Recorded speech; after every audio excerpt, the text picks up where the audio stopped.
Bueno, entonces vamos a seguir con la charla de trastornos del potasio y tratamiento. Vamos a hablar de hipocalemia.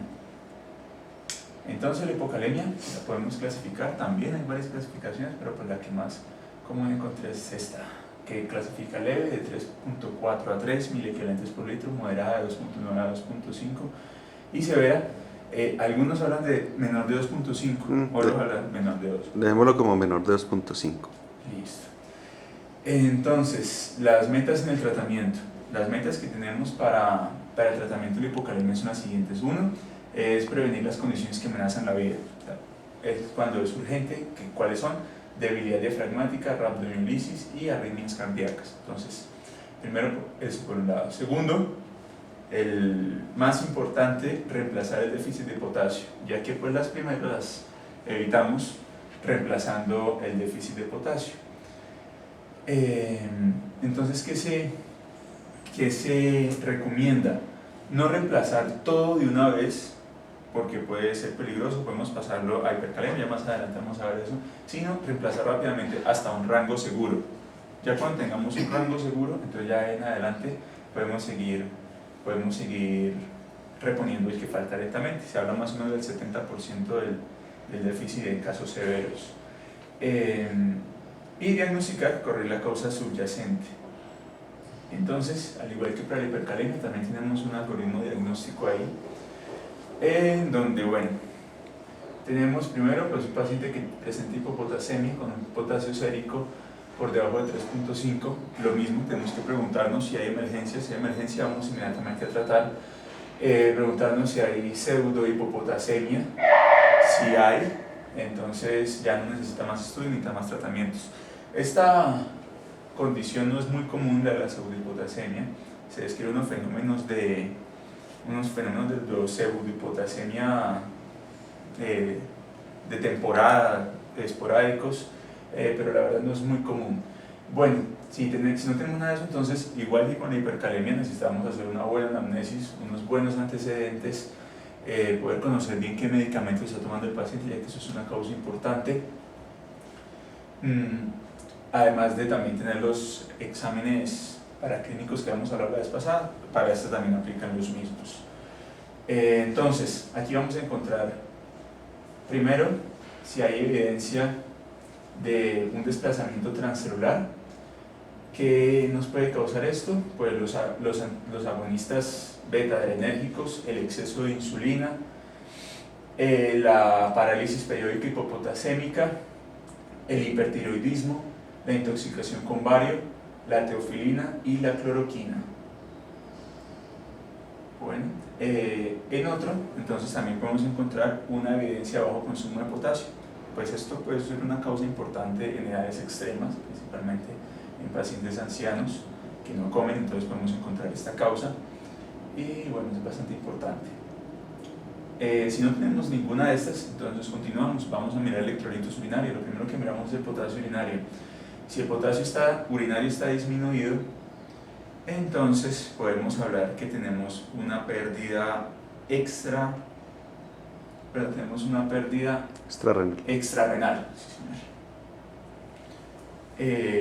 Y entonces tenemos que mirar el estado ácido básico. Podemos encontrar una acidosis metabólica que nos podría estar indicando que estamos perdiendo potasio a nivel del tracto gastrointestinal, que puede estar normal, que entonces nos indicaría que la pérdida es por piel, que es por transpiración profusa, también se puede presentar los casos. Y si encontramos una alcalosis metabólica, entonces tenemos que preguntarnos varias cosas. Primero es el uso de diuréticos, vómito, personas que han tenido vómito, que han tenido drenaje gástrico. Actualmente hay que tener una cierta sospecha en pacientes que tengan desórdenes alimenticios, como la bulimia, pueden presentar este tipo de desórdenes. Y la transpiración profusa también nos puede, en algunos casos, también causar alcalosis metabólica. Eso por el lado que si encontramos el potasio bajito en orina, significa que la pérdida no es a nivel urinario, no es a nivel renal. Si lo encontramos alto, entonces podemos clasificar que es una pérdida renal. Aquí nos vuelve a servir el gradiente transtubular de potasio, Para hipopotasemia entonces lo clasificamos como mayor de 4 y menor de 2. Si está menor de 2, significa que está muy bajito y podemos hablar de un flujo alto a nivel tubular con una diuresis osmótica, muy seguramente. Si lo tenemos mayor de 4, entonces tenemos que hablar que hay un aumento de la secreción distal de potasio. Entonces, ya cuando tenemos causas renales, aquí tenemos que empezar a mirar lo que es la tensión arterial y el volumen circulante efectivo.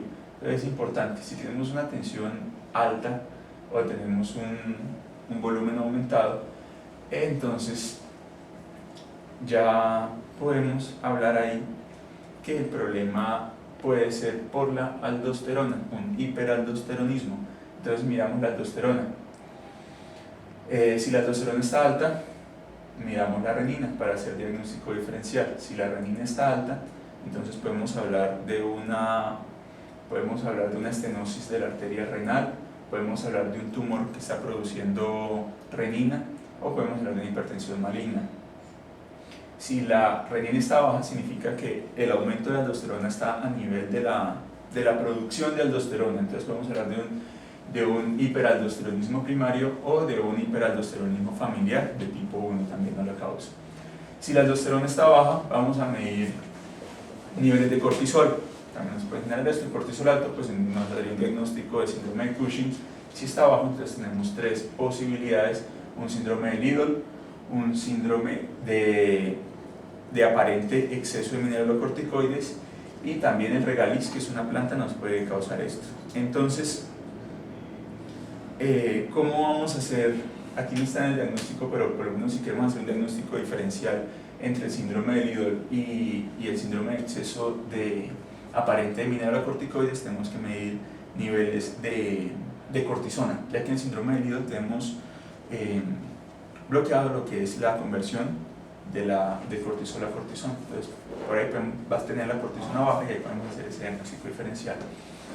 Bueno, por otro lado, si la tensión arterial está bajita, entonces tenemos que mirar el estado ácido-básico. Si está variable, podemos hablar que tenemos un problema de aniones no reabsorbibles a nivel tubular, entonces eso se puede dar por hipuratos. También lo puede causar medicamentos como la penicilina, nos puede causar aniones a nivel tubular que no son reabsorbibles, y eso nos va a estimular la secreción de potasio a nivel tubular. Si tenemos una acidosis metabólica, entonces podemos pensar en una acidosis tubular renal proximal, en una acidosis tubular renal distal, en cetoacidosis diabética, anfotericina B, acetazolamida. Entonces nos puede causar entonces con acidosis metabólica, que nos va a causar hipopotasemia, hipocalemia. Y si tenemos una alcalosis metabólica, tenemos que mirar el cloro. El cloro nos va a hacer un diferencial bastante importante. Si está alto a nivel urinario, nos puede estar indicando uno de los síndromes que vamos a ver más adelante. Si está bajito, entonces podemos pensar que hay una pérdida extrarrenal de cloro, ya sea por vómito, por una diarrea perdedora de cloro. Entonces, si está alto en orina, vamos a mirar el calcio. El calcio nos va a dar un diagnóstico diferencial entre una condición que se llama el síndrome de Batten, que nos va a causar unos síntomas muy parecidos al síndrome de Gittelman. Ambos nos van a causar hipocalemia, es una causa de hipocalemia no muy común, pero pues hay que tenerla en cuenta. Pero entonces la diferencia es que en el Gittelman no vamos a tener mucha calciuria, mientras que en el de Bartter sí, que también nos puede diferenciar los diuréticos. El ASA nos va a producir salida de calcio, mientras que los diuréticos tiacídicos no. Bueno, entonces ese sería más o menos como el abordaje. También es un poco extenso, al igual que en la hipercalemia, de la hipocalemia, pero es importante para que hagamos diagnóstico y podamos controlar la causa, y pues así vamos a tener mejores respuestas. El déficit de potasio. Bueno, entonces el déficit de potasio, hay unos porcentajes que los podemos calcular dependiendo del nivel de pérdida que tengamos. Si tenemos una pérdida entre 3,4 y 3, podemos hablar que el déficit es más o menos del 5%. Entre debajo de 3 y hasta 2,5 podemos hablar que el déficit es del 10%. Por debajo de 2,5, aquí encontré varias en distintos textos, En uno habla que por debajo de 2.5 a todo le ponemos 15, en otros que por debajo de 2.0 le podemos poner un déficit de 20. Quedémonos así con eso. Con el de 20. Listo. Entonces, ¿cómo vamos a hallar el déficit? Para hallar el déficit tenemos que hacer dos formulitas. La primera es calcular el potasio corporal total. Entonces, ¿cómo lo hacemos? En algunos textos hablan de 55, en otros hablan de 50. Encontré más 50. con 50. Fácil. Entonces, es más fácil además, ¿sí? Entonces, lo que hacemos es multiplicar 50 miliequivalentes por cada kilo. Entonces, eso nos va a hallar. Entonces, un ejemplo, si un paciente tiene 70 kilos, multiplicamos 50 por 70, nos va a dar 3.500 miliequivalentes. Eso correspondería al potasio corporal total. En base a ese potasio corporal total vamos a hallar el déficit. Entonces, algo similar como hacemos con la deshidratación, vamos a calcular el déficit dependiendo del estadio que tenga de hipocalemia. Entonces multiplicamos el potasio por el porcentaje que vimos hace rato, ya sea 5, 10, 15 o 20%. Entonces digamos, si un paciente tiene un potasio de 2.5 y pesa 70 kilos, podemos los 3.500 que habíamos hallado, lo multiplicamos por 15% y eso nos va a dar 525 miliequivalentes de déficit. Entonces esto es lo que tenemos que reponer. Como les dije, por seguridad se recomienda reponer el 70% de este déficit en las primeras 24 horas. Digamos que hay dos escuelas. Una escuela repone en 24 horas el 70%, como usted lo menciona ahí. O sea, es multiplicar 525 por 70%. Y eso lo reponemos en 24 horas. Otras escuelas reponen todo en 48 para tratar de evitar la hipercalemia iatrogénica, digamos. Cualquiera de las dos se puede utilizar, uno puede utilizar cualquiera de las dos, esencialmente. ¿Listo? Sí, la que encontré pues fue. ¿Eso es independientemente del porcentaje de déficit? Sí, o sea, primero hallamos el déficit global y de ese déficit global le sacamos el 70%. O sea, lo ideal sería... O sea, un paciente con el 5% que uno dice, ay, como está ahí medio bajito, no, no tengo creo que... tanto afán. Exacto. Yo, por ejemplo, lo que aprendí es reponer en 24 horas. ¿Sí? Todo. Todo. O sea, el 70% me refiero. Ok. O sea, el sí. 70%, no en 48. Y eso se ve mucho en el déficit severo. Si uno tiene un déficit severo, lo ideal es reponer el 70% en 24 horas. Sí, no, yo pienso que eso no aplica para déficit muy leves porque pensando que vamos a usar vía oral no nos va a causar sin ningún problema. En cambio, ya cuando es severo, sí el riesgo de hipercalemia es grande por el uso de terapia intravenosa. Bueno, entonces, ¿qué tenemos? Compuestos de potasio.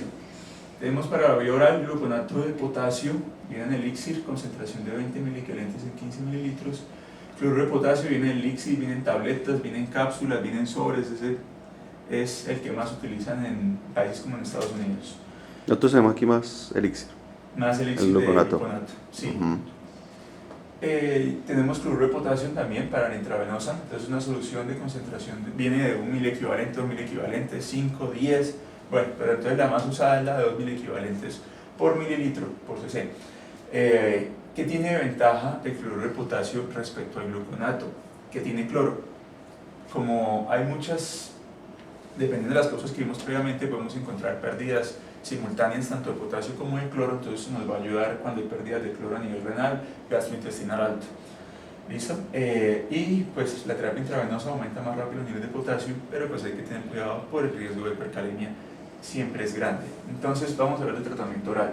El tratamiento oral está indicado en pacientes con estadios leves, que tengan más de 3.0, que tengan tolerancia a la vía oral. También está indicado en pacientes que tengan hipocalemia moderada, que estén asintomáticos. ¿Listo? Entonces, el potasio sérico se aumenta de 1 a 1.4 miliequivalentes en 60-90 minutos al ingerir 700 milimoles por vía oral. La dosis usual por vía oral, podemos hablar de 40 a 100 milimoles al día, dividido en 2 a 3 dosis. Entonces, por ejemplo, si vamos a usar gluconato, que es lo que más tenemos acá, que tiene 20 miliequivalentes en 15 mililitros, pues según esta dosis siempre sería bastante. Podríamos hablar más o menos que se tomen 15 mililitros, serían más o menos 3 cucharadas, serían 2 veces al día, nos daría para 40, que sería pues como la mínima que se recomienda. Y otra cosa, tener cuidado, el potasio puede ser tóxico en más de 2 milimoles por kilo.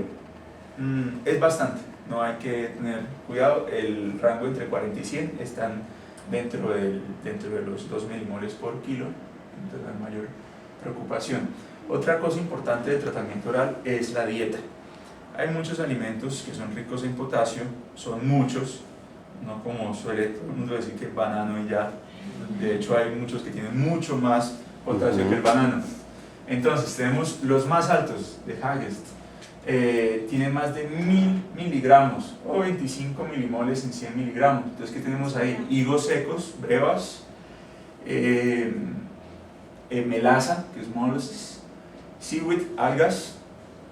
Entonces, bueno, esos son los que más tienen, con contenido bastante alto, entonces que tienen 12.5 milimoles en 100 miligramos. Tenemos frutas secas, como ciruelas, uvas pasas, nueces, aguacate, cereales con fibra, trigo, bueno, y lima beans, que son unas semillitas parecidas como una arbera. Bueno, y con alto contenido, entonces tenemos vegetales como espinacas, tomates, brócoli. Bueno, hay importantes que tenemos coliflor, papa, frutas como los bananos, zanahorias, mangos, naranjas. Bueno, hay bastante, mejor dicho, carnes como cerdo, carne, cordero. Bueno, en todo caso, hay mucha comida que tiene potasio. Pero ¿qué pasa con este potasio? Este potasio está en modo de fosfato, en modo de citratos. Se tiene que metabolizar para que pueda ser efectivo. En casos severos no van a ser muy efectivos.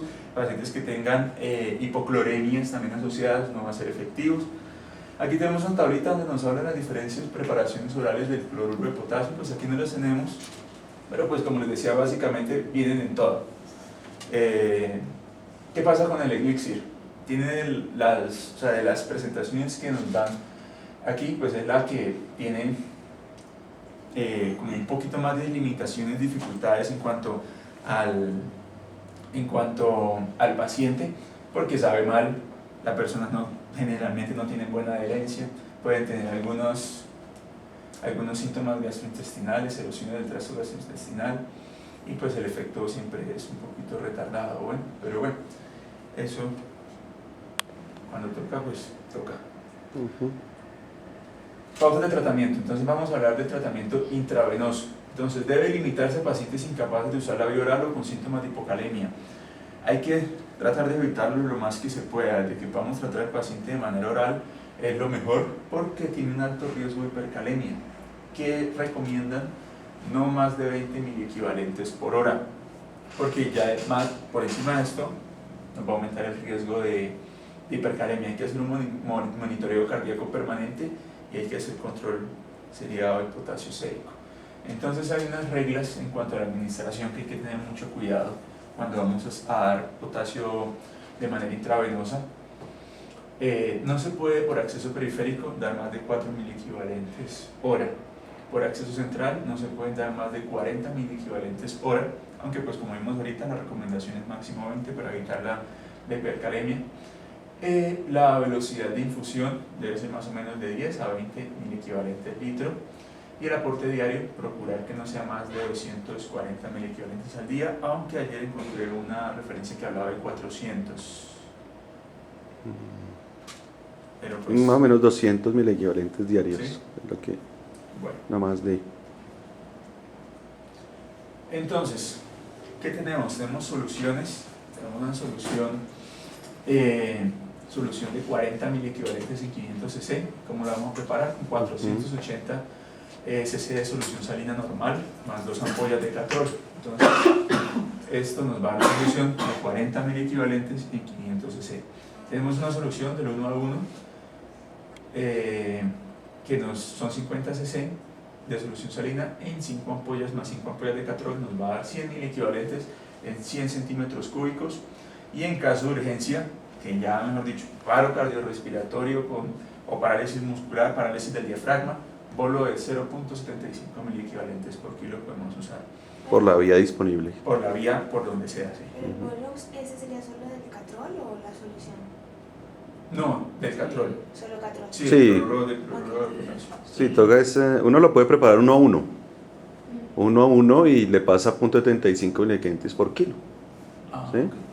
Si pesa 100 kilos, 75 miliequivalentes por la vía periférica 1 a 1.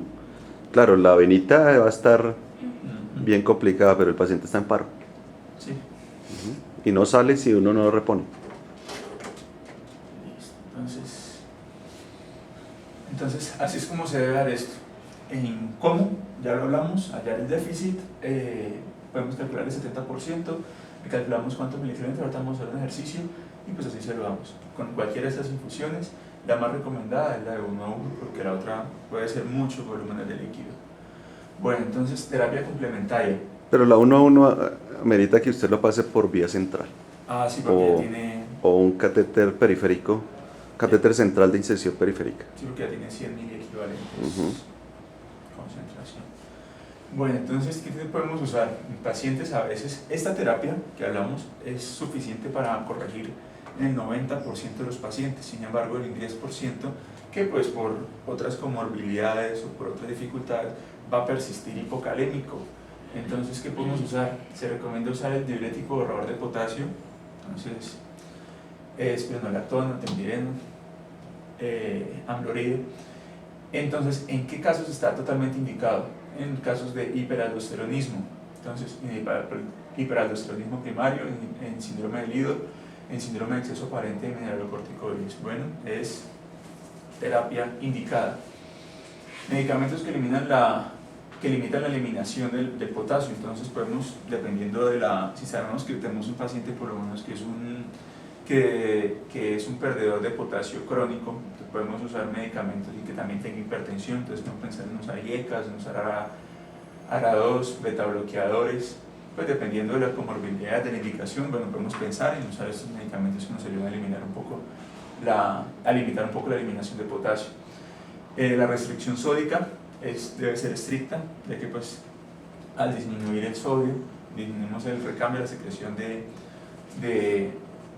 potasio a nivel tubular, y la suplementación oral y dietaria. Entonces, usar de los alimentos que hablamos que tienen alto contenido de potasio, y pues se recomienda a veces usar sustitutos de la sal que tienen cloruro de potasio.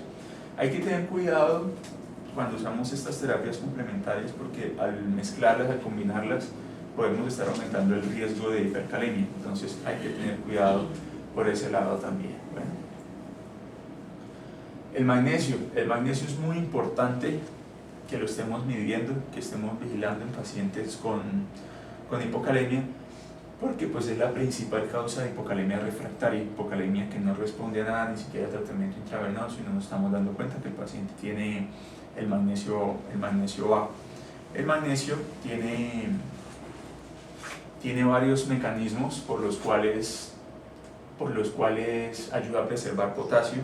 Pues lo primero es que hay enfermedades que nos van a hacer pérdida tanto de potasio como pérdida de magnesio, pero en otras, por lo menos un efecto del magnesio es a nivel de las células del túbulo.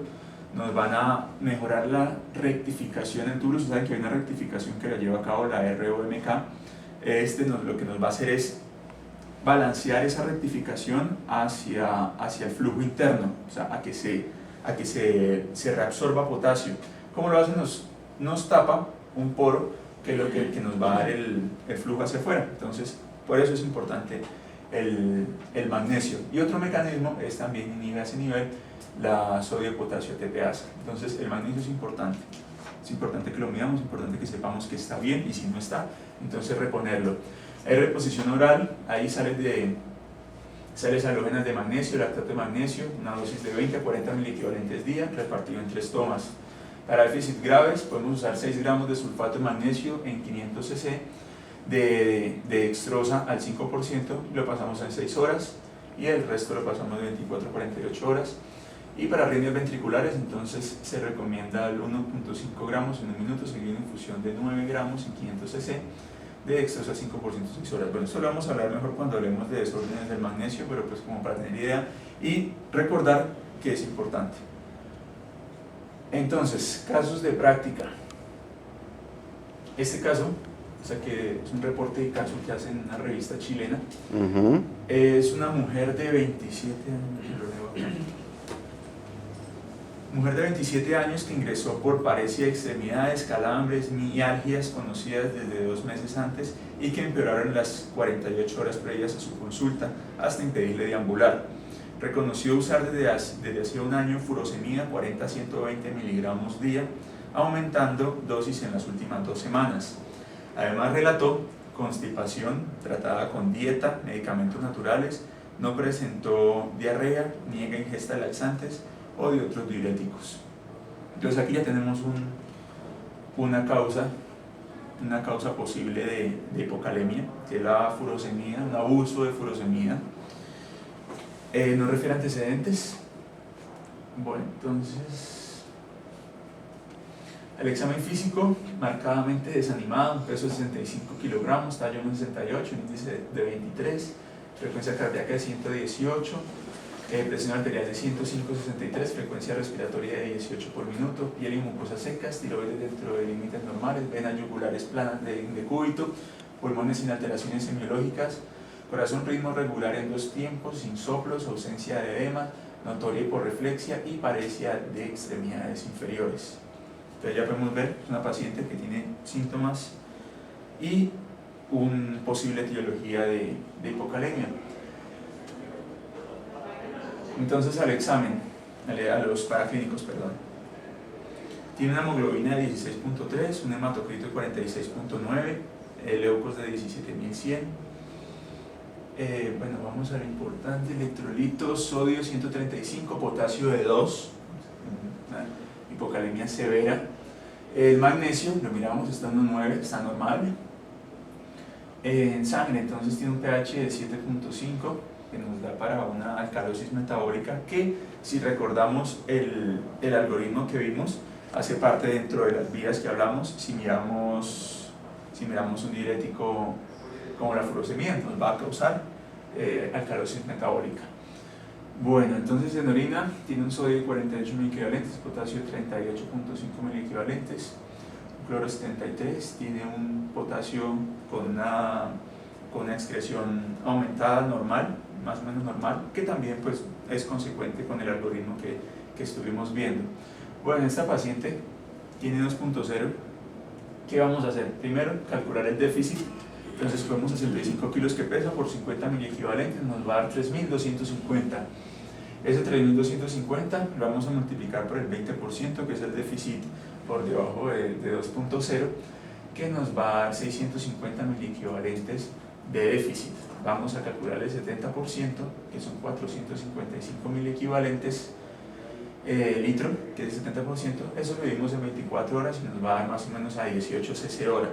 Si recordamos las indicaciones, entonces nos hablamos de no dar más de 20 cc hora, entonces podemos pensar, perdón, no más de 20 miliequivalentes. Entonces si pensamos en que vamos a usar una solución del 1 al 1, como esta paciente está crítica, esta paciente tiene un potasio de 2.0, entonces podemos instrumentarla, invadirla y hacerle esta infusión a 18 cc hora con una solución de 1 a 1. Entonces ese sería pues el tratamiento de reposición de esta paciente. Y pues también podemos usar una solución de 40 miliequivalentes en 500 centímetros cúbicos, pero sería a 225 cc hora, que es una carga bastante grande. Entonces pues eso. ¿Qué le faltaría a ese caso clínico? Eso. Espere. Entonces la paciente la trataron, estuvo más o menos una semana en tratamiento, estuvo 8 días en tratamiento con esta reposición, con una dieta también rica, hay nutrición, le aportaron 37 miliequivalentes por alimentos, y con solución oral estuvo con 48 miliequivalentes también día. Y tenemos el electrocardiograma al ingreso. Pregunta. Disculpa, ¿los basales no se incluyen dentro de La hidratación va aparte. No, el potasio basal, los requerimientos basales de potasio. O yo me imagino que en un paciente que no tiene vía oral, pues Toca. haría falta sería el basal más el déficit. Eso. Y el basal es de 1 miliequivalente por kilo. Equivalente por kilo.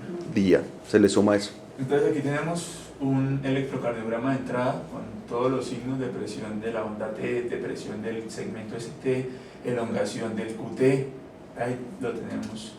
Y tenemos abajo cómo corrige a esos a las 48 horas este electrocardiograma de abajo. Entonces vemos cómo si mejoran los pacientes con hacerles la reposición de potasio.